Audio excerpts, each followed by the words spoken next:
I guess it would be that Alpha was sort of the main reason I became a Christian, to be honest.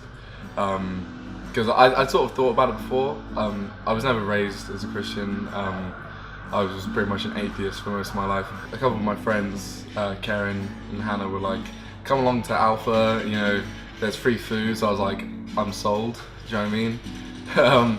So, you know, I came along and just started talking. I think for me it was just a matter of, I was very strong in the fact that I was an atheist, and that was fine. Do you know what I mean? And I wasn't looking to be changed or anything. It was just there. And it was just sort of, as I sort of started meeting new people and finding different sort of outlooks on religion, and it sort of started to change the way I saw religion.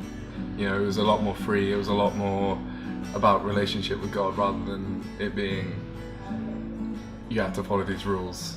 I started to get a longing for it.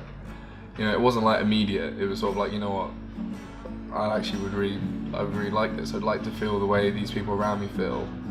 And I think at the beginning it was a sense of, oh well, I can't. You know, it's great for them, but you know, it's not for me or whatever. I'd been talking with George quite a bit, you know, one-on-one, and sort of like just exploring what I was thinking about and what I was trying to do.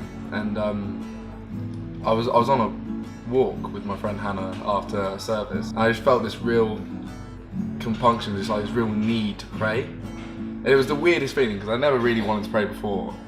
I was really, I don't know, just like deep. I was just like, oh, I need to pray, and I need to pray now. I don't know how to pray. Hannah, please help me now. I don't know what I'm doing at all. So we just stopped on the side of this road and just started praying together. And I just had this wash.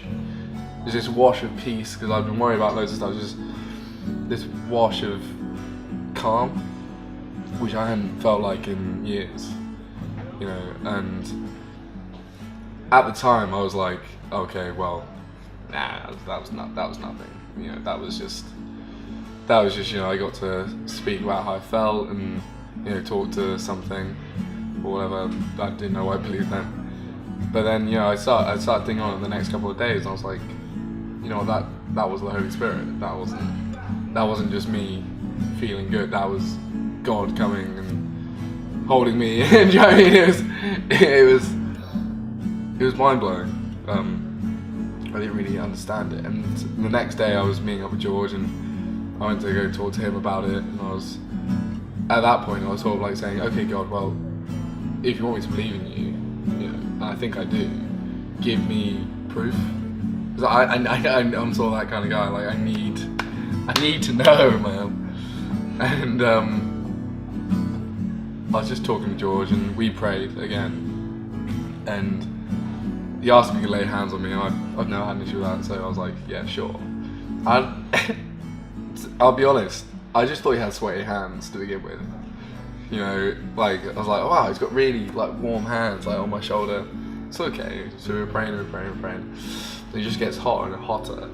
And, like, there's this heat starts to, like, radiate throughout my body, and I was like, it's probably the Holy Spirit again, isn't it? And George's like, yeah, probably is, mate.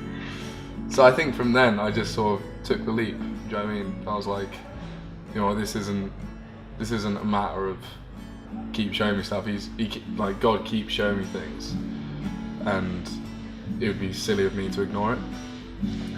So then I was like, okay, so I'm a Christian. What now? Do you know what I mean? So you know, I started trying to learn as much about, you know, what being a good Christian is and how I can best sort of like, I don't know, serve God in ways like my apostleship or whether it's discipleship. I still don't know the terms, do you know what I mean? I'm very fresh. But so yeah, I was like reading the Bible here and there, and praying quite a bit. Like prayer sort of after those times, like prayer sort of came really easy to me. But reading the Bible was very difficult. I was lucky enough to be given a very nice Bible by the people at Alpha, and yeah, I was like, okay, well, I want to do something that cements this. You know, I want to do something that I don't know, really feels like puts me in touch with God, like apart from prayer. I was sort of discussing this with like Sam and George and all these sorts of people, and I think George was making a joke, but he was like, read the Bible in 7 days. And when you should be like, okay, that's terrifying, like, that it can't be done. I was just, like, in my heart, I was just like, that's not a bad idea.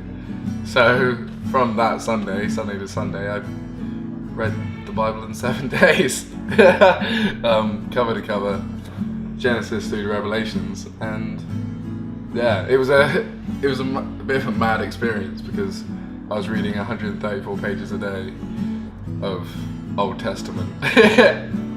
And yeah, but I feel like after that there's not, I just feel a lot closer, like, there were so many things that I didn't know beforehand, and reading some of the Old Testament stuff and even some of the New Testament stuff I hadn't read, like Samson, like just like finding these characters in the Old Testament that you can really relate to, in like situations, and have a laugh about how amazing it is. So the future, I don't really know. It's just sort of, I'm sort of taking it day by day. Like it says in Matthew, you've got to worry about today's problems and sort that out, and you can worry about tomorrow's problems tomorrow. As long as you're putting God first, then that's all that's really important. I think I wanna like improve like my knowledge of the Bible, just because I feel, just from reading it, and like I don't think I took everything. I don't think you can take the entire Bible in 7 days. So having a bit more in-depth reading of it, and just keep praying and just looking for opportunities for challenge of my faith, and looking for ways that I can, I don't know, talk about it other than just chatting in the coffee shop.